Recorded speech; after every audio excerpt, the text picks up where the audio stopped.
नमस्कार दोस्तों, स्वागत है आप सभी का एक बार फिर से हमारे चैनल ज्योतिष ग्रंथ गंगा में। ओम नमो भगवते वासुदेवाय नमः। जय माता रानी। दोस्तों, आपके अपने चैनल ज्योतिष ग्रंथ गंगा में आपका बहुत बहुत स्वागत है। माँ भगवती दुर्गा की कृपा आप और आपके पूरे परिवार पर सदा सर्वदा बनी रहे। दोस्तों, आज के वीडियो एक बहुत ही रिक्वेस्टेड वीडियो है, क्योंकि बहुत समय से आप लोगों के प्रश्न आ रहे हैं कि मुख्य द्वार पर जल छिड़कने का सही समय क्या होता है और सही विधि क्या होती है कि समय हमें जल छिड़कना चाहिए मुख्य द्वार पर। क्या मुख्य द्वार पर जल छिड़कने के लिए स्नान करना आवश्यक है या बिना स्नान किए भी मुख्य द्वार पर जल का छिड़काव किया जा सकता है? झाड़ू लगाने से पहले या फिर झाड़ू लगाने के बाद जल छिड़कना चाहिए? और एक और प्रश्न आया है कि क्या पीरियड्स में हम अपने घर के मुख्य द्वार पर जल का छिड़काव कर सकते हैं या मुख्य द्वार पर दीपदान कर सकते हैं? और जल से ही जुड़ा हुआ एक और प्रश्न है आपका कि मंदिर में जो प्रतिदिन हम 1 लोटा जल रखते हैं, उस जल का हमें क्या करना चाहिए, किस प्रकार प्रयोग करना चाहिए? क्या हम उसे खाने में प्रयोग कर सकते हैं या फिर हम किसी पौधे में डाल सकते हैं? उस जल का उपयोग किस प्रकार से होना चाहिए? और मुख्य द्वार पर जल छिड़कने से संबंधित आपका अगला प्रश्न है कि कई ऐसे लोग हैं जो कि फ्लैट में रहते हैं, कुछ ऐसे लोग हैं जो कि किराए के मकान में रहते हैं, एक ही कमरे में रहते हैं, तो उन्हें अपने घर पर मुख्य द्वार पर दीपदान किस प्रकार से करना चाहिए? जल कहाँ छिड़कना चाहिए, मतलब वो किस जगह को मुख्य द्वार मानकर वहां पर मुख्य द्वार से जुड़े हुए उपाय करें? तो आज की वीडियो पूरी तरह से आपके प्रश्नों पर ही आधारित है, इसलिए बहुत महत्वपूर्ण है। पूरा जरूर देखिए और अगर आपको आज की वीडियो अच्छी लगे तो इसे लाइक भी जरूर कीजिए, क्योंकि आपके लाइक, आपके कमेंट्स ही मेरे लिए एकमात्र जरिया हैं जिनसे मुझे पता चलता है कि आपको यह वीडियो अच्छी लगती है और आपके लिए यह वीडियो उपयोगी है। तो अगर वीडियो अच्छी लगती है लाइक तो जरूर ही किया करे। इसके साथ ही कमेंट बॉक्स में माता रानी के नाम का जयकारा भी जरूर लगाएं। इससे आपको सकारात्मक ऊर्जा की प्राप्ति होती है। और अगर आपका कोई भी सुझाव हो, कोई भी प्रश्न हो या फिर कोई भी विशेष वीडियो देखना चाहते हैं तो उसके लिए भी कमेंट बॉक्स में जरूर लिखें। चैनल पर पहली बार आए हैं, अगर अभी तक आपने चैनल को सब्सक्राइब नहीं किया है तो आज के वीडियो अगर आपको अच्छी लगे तो चैनल को सब्सक्राइब जरूर कर लीजिए और बेल बटन को भी प्रेस कर लीजिए। तो इससे ये होगा कि इस चैनल पर जो भी नई वीडियो अपलोड होंगी उनकी नोटिफिकेशन आपको सही समय पर प्राप्त होगी। और अब जानते हैं कि मुख्य द्वार पर जल छिड़कने का सही समय क्या होता है और सही विधि क्या होती है। तो देखिए, अगर आप मुख्य द्वार पर जल छिड़कते हैं तो आपको ध्यान रखना है कि जल आप एक दिन पहले ही, मतलब रात को सोने से पहले, एक पात्र में, कोई भी आप पात्र ले सकते हैं, जैसे कि आप एक तांबे का भी पात्र ले सकते हैं। तांबे का ना हो तो आप पीतल का ले सकते हैं, स्टील का ले सकते हैं, चांदी का ले सकते हैं। जो भी पात्र आपके पास उपलब्ध हो, एक लोटे में थोड़ा सा गंगाजल डाल दीजिए और उसके ऊपर शुद्ध जल भर दीजिए। और हाँ, गंगाजल ना हो तो भी परेशान होने की आवश्यकता नहीं है, सिर्फ शुद्ध जल से भी आप पत्र को भर सकते हैं। और उस जल से भरे पात्र को अपने घर की रसोई में रख दीजिए। अब जैसे कि आप अगले दिन सुबह उठकर इस जल का छिड़काव अपने घर के मुख्य द्वार पर करेंगे। अब बहुत से भक्तों के प्रश्न आए हैं कि क्या हम स्नान से पहले ये जल छिड़क सकते हैं या फिर स्नान करना आवश्यक है? देखिए, मुख्य द्वार पर जो सुबह सवेरे सबसे पहले जल छिड़का जाता है, जैसे कि जो रसोई में रखा हुआ जल होता है, ये एक तरीके से उपाय के तौर पर किया जाता है। घर में किसी भी प्रकार की परेशानी हो, किसी भी प्रकार के दुख दर्द रहता हो, गरीबी हो या फिर कलह क्लेश बहुत अधिक रहता है, मतलब किसी भी प्रकार की नकारात्मक ऊर्जा से आप परेशान हैं, बहुत समय से परेशानियों में ही घिरे हुए हैं, तो ऐसे में घर की रसोई में जल रखा जाता है और यही जल घर के मुख्य द्वार पर सुबह उठकर छिड़का जाता है। इस जल के छिड़काव से आपके घर की कोई भी परेशानी हो बहुत शीघ्र समाप्त हो जाती है। इस उपाय को करने से आपके घर में सुख समृद्धि भी आती है, कलह कलेश से भी मुक्ति मिलती है, बीमारियों से भी मुक्ति मिलती है। मतलब देखिए, किसी भी प्रकार की मानसिक परेशानी हो, शारीरिक परेशानी हो, आर्थिक तंगी हो या आपके घर में कोई वास्तु दोष हो, किसी भी प्रकार का ग्रह दोष हो, जैसे कि कई बार ऐसा होता है कि कई लोगों के ऊपर कई प्रकार के बुरे ग्रह दोषों का प्रभाव होता है, जिसकी वजह से घर में परेशानियां हमेशा बनी रहती है, तो ग्रह दोषों के प्रभाव से भी आपको मुक्ति मिलती है। वास्तु दोष और पितृ दोष भी समाप्त होता है। इसके साथ ही जैसे कि बहुत से लोगों के प्रश्न होते हैं कि उनके ऊपर किसी ने कुछ करा दिया है। उनके परिवार में किसी भी प्रकार की पहले कोई परेशानी नहीं थी, लेकिन अभी कुछ समय से परेशानियां लगातार आती ही जा रही है और कोई रास्ता नहीं मिल रहा है।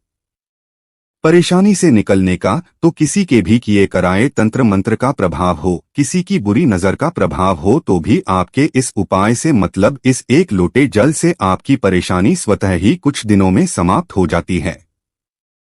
तो यह घर की सभी परेशानियों से मुक्ति पाने का रामबाण और सबसे सरल, सबसे आसान उपाय होता है, जो हमारे शास्त्रों में वर्णित है। तो आप अपने घर की रसोई में एक लोटा जल रखें, रात में भरकर और प्रातःकाल जल्दी उठकर उसी जल से अपने घर के मुख्य द्वार पर छिड़काव कीजिए।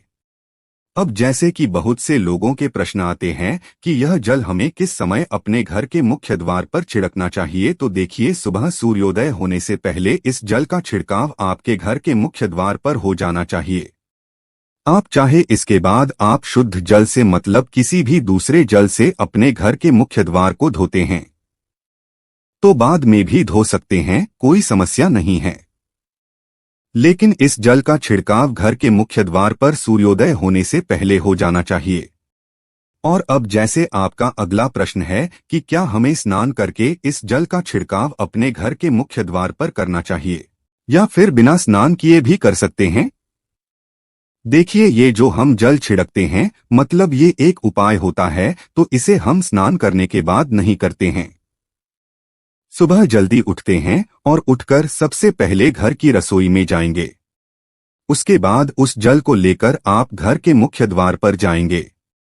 मुख्य द्वार खोलकर मतलब मेन गेट खोल दीजिए और उसके बाद मुख्य द्वार पर इसी जल का छींटा दीजिए, छिड़काव कर दीजिए और जल का छिड़काव करते समय अपने पितरों का ध्यान कीजिए। माँ लक्ष्मी का ध्यान कीजिए, क्योंकि कहा जाता है कि सुबह सुबह माँ लक्ष्मी प्रत्येक द्वार पर आती है, सबके द्वार पर आती है। जिनके भी द्वार खुले होते हैं, जिनके घर में जल का छिड़काव मुख्य द्वार पर हुआ रहता है, उसके घर में वह प्रवेश कर जाती है। तो माँ लक्ष्मी का अपने मन में ध्यान कीजिए और एक तरह से प्रार्थना कीजिए कि हे माँ लक्ष्मी, आप मेरे घर में प्रवेश करें। मैं आपका स्वागत करने के लिए तैयार हूं। और इसके बाद अपने पितरों का ध्यान कीजिए, क्योंकि हमारे घर की जो दहलीज होती है वहीं पर पितरों का वास माना जाता है। तो जब आप दहलीज पर जल के छींटे देते हैं तो आपके पितर बहुत हो जाते हैं, प्रसन्न हो जाते हैं और उनका आशीर्वाद भी आपको प्राप्त होता है। तो सुबह जो आप जल छिड़कें, इसके लिए स्नान करने की आवश्यकता नहीं है, बिना स्नान किए भी कर सकते हैं। और अब आपका अगला प्रश्न है कि क्या झाड़ू लगाने के बाद हमें जल का छिड़काव करना चाहिए या फिर झाड़ू लगाने से पहले भी जल का छिड़काव कर सकते हैं? तो देखिए, जैसे मैंने आपको पहले ही बताया, सोकर उठने के बाद सबसे पहला कार्य जो आपको करना है वो जल का छिड़काव ही करना है। उसके बाद आप झाड़ू लगा सकते हैं। लेकिन एक चीज का ध्यान रखिए, जब हम सोकर उठते हैं तो सबसे पहले बिस्तर पर बैठे हुए ही अपने दोनों हथेलियों को जोड़कर और दोनों हथेलियों को सामने से जोड़कर पूरी हथेली को देखा जाता है। उसमें माँ लक्ष्मी का ध्यान किया जाता है, उसके साथ ही पंच देवताओं का ध्यान किया जाता है।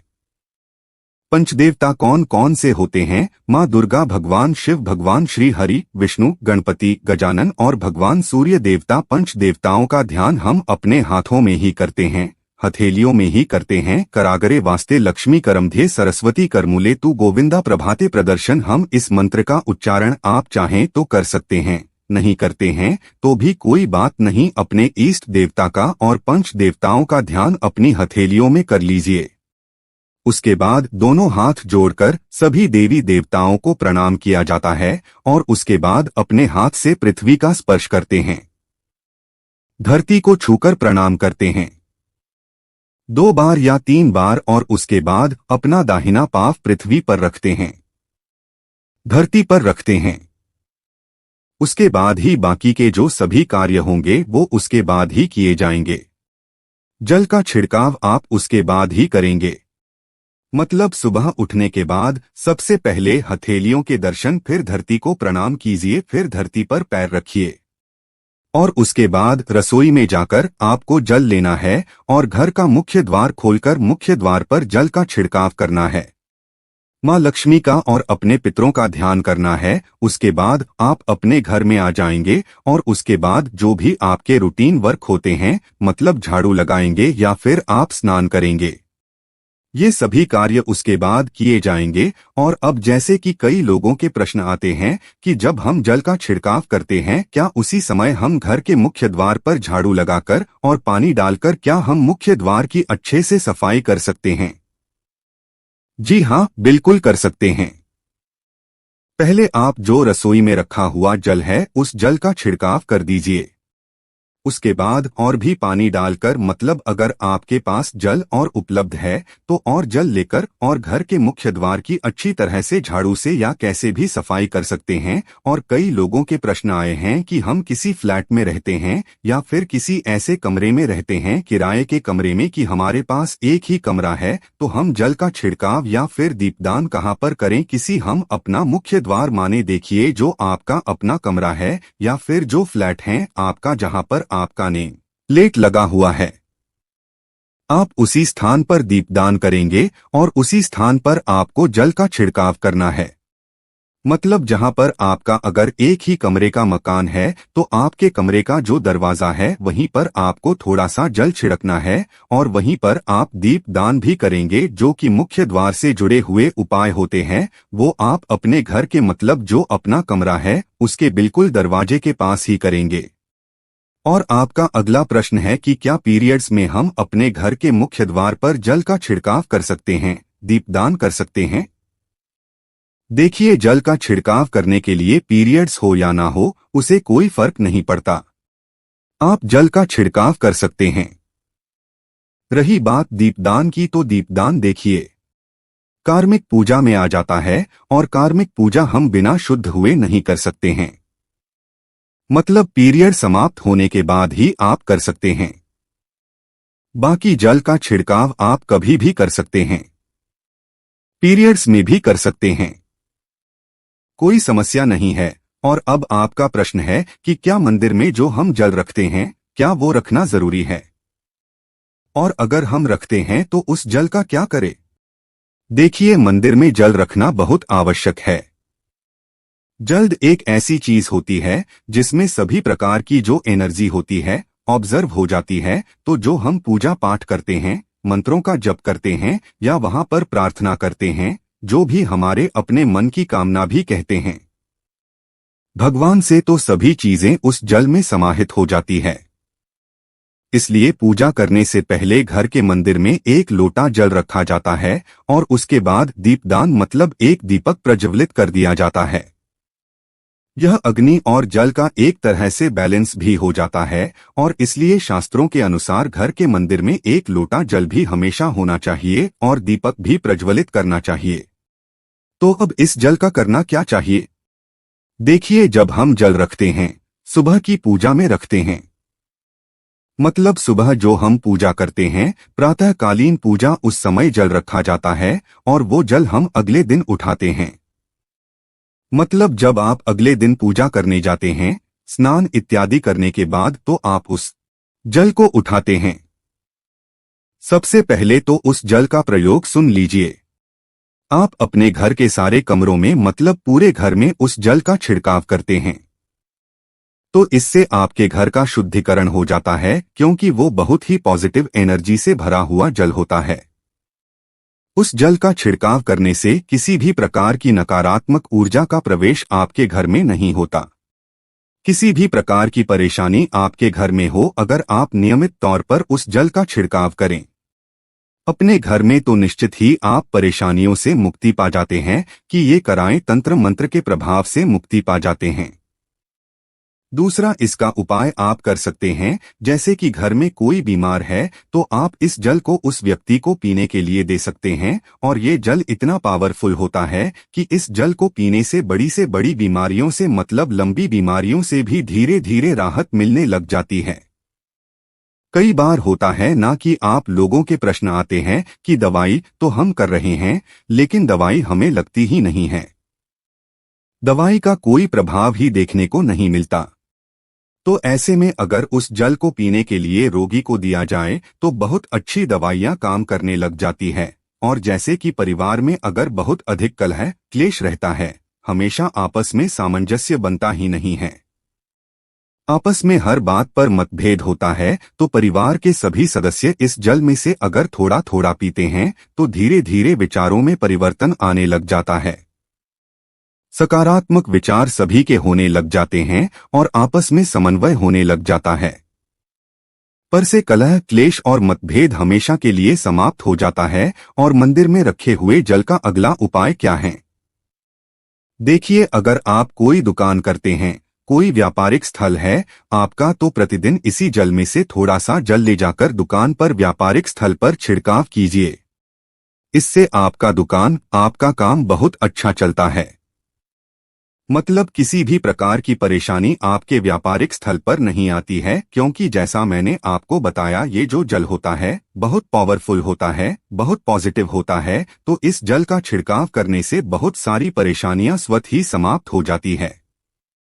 जैसे अगर आपके दुकान पर किसी की नजर लगी है, बहुत से लोगों के प्रश्न आते हैं कि हमारे काम को किसी ने बांध दिया है, मतलब किसी की बुरी नजर ऐसी लग गई है कि पहले तो दुकान बहुत अच्छी चलती थी, अब नहीं चल रही है, तो आप इस उपाय को कर सकते हैं। निश्चित ही बहुत जल्द ही आपको परेशानियों से मुक्ति मिल जाती है और दिन दूनी रात चौगुनी आपके व्यापार में तरक्की होती है। और हाँ, मंदिर में रखे हुए जल को आप अपने घर की रसोई में खाना बनाने में पीने में भी प्रयोग कर सकते हैं, लेकिन खाना बनाने में प्रयोग तभी कीजिए जबकि आपके घर में बिल्कुल सात्विक भोजन बनता हो, मतलब लहसुन प्याज अगर आपके घर में बनता हो तो खाना बनाने में इस जल का प्रयोग नहीं किया जा सकता है। फिर आप इस जल को थोड़ा थोड़ा परिवार के सदस्य मिलकर ग्रहण कर सकते हैं और बचे हुए जल को आप अपने घर में पौधों में डाल सकते हैं। तो देखिए, ऐसा नहीं है कि मंदिर पर रखा हुआ जल बेकार होता है, किसी काम का नहीं होता है, बहुत सारे उपयोग इस जल के होते हैं। अगर हम सही तरीके से प्रयोग करें तो अपने जीवन की बहुत सारी परेशानियों का समाधान मात्र इस एक लौटे जल से हम कर सकते हैं। तो ध्यान रखिए कि मंत्रों से अभिमंत्रित जल बहुत महत्वपूर्ण होता है, बहुत शक्तिशाली होता है, और हमारे घर के मंदिर पर रखा हुआ जल देवताओं का आशीर्वाद होता है, क्योंकि पूरे समय वह देवताओं के पास होता है, देवी देवता वहां पर रहते हैं।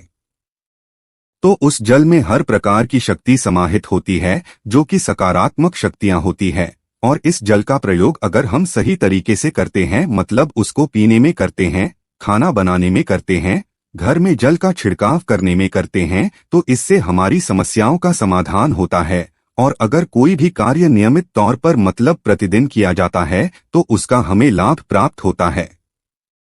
कभी कभी करेंगे तो निश्चित ही आपको उतना लाभ दिखाई नहीं देगा, लेकिन अगर आप नियम बना लेंगे कि हर रोज उसी जल से घर में छिड़काव करना है, घर में प्रत्येक व्यक्ति को थोड़ा थोड़ा पीने के लिए देना है, बचे हुए जल को पौधों में डाल दीजिए, दुकान पर छिड़क दीजिए, अपने घर के व्यापारिक स्थल पर छिड़काव कीजिए, बच्चों की बुक शेल्फ में, अपने घर की तिजोरी में, हर जगह इस जल का छिड़काव कीजिए और नियमित तौर पर कीजिए। चमत्कार आपको निश्चित ही देखने को मिलेगा। इसी प्रकार से जो रसोई में रखा हुआ जल होता है उसका छिड़काव अपने घर के मुख्य द्वार पर कीजिए, तो इसका भी आपको लाभ बहुत ही शीघ्र दिखाई देगा, लेकिन इसे अपने रूटीन में शामिल करना होगा, प्रतिदिन नियम से यह कार्य करना होगा, तभी आपको लाभ देखने को मिलेंगे। और हाँ, कई लोगों के प्रश्न आते हैं कि मंदिर पर जो रखा हुआ जल होता है तो जब हम अगले दिन उठाते हैं तो उसमें कई बार कुछ चीजें पड़ जाती हैं, कोई कीड़े मकोड़े पड़ जाते हैं, क्योंकि खुला होता है, तो क्या हम उसे ढक सकते हैं?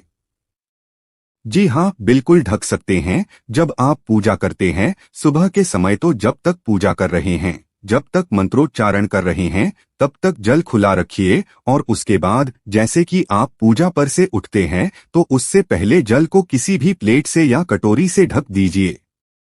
फिर जब आप अगले दिन उस जल को उठाएंगे तो बिल्कुल शुद्ध और साफ सुथरा जल आपको मिलेगा और उस जल का प्रयोग आप अपने किसी भी कार्य में कर सकते हैं। तो दोस्तों, ये है आज की वीडियो। उम्मीद करता हूँ आपके सभी प्रश्नों के उत्तर वीडियो में मिल गए होंगे। इसके अलावा भी अगर आपका कोई प्रश्न हो तो कमेंट बॉक्स में लिख सकते हैं।